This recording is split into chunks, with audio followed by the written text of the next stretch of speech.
بسم اللہ الرحمن الرحیم۔ مرد کے لیے بوسکی کا کپڑا پہننے کا حکم۔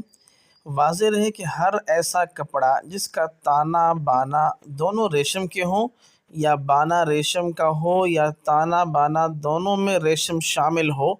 اور مجموعی طور پر ریشم غالب ہو، وہ مردوں کے لیے پہننا حرام ہے۔ بصورت دیگر تمام کپڑے مردوں کے لیے استعمال کرنا شرعاً جائز ہیں۔ اس وقت مارکیٹ میں بوسکی کے نام سے منسوب کئی قسم کے کپڑے ہیں، جن میں سے بعض کی تیاری میں خالص ریشم ہی استعمال ہو رہا ہے اور بعض کا بانا خالص ریشم کا ہے اور بعض مخلوط دھاگے سے تیار کیا جاتا ہے، اور عموماً بوسکی کپڑا مصنوعی یعنی آرٹیفیشل ریشم سے تیار کرتے ہیں،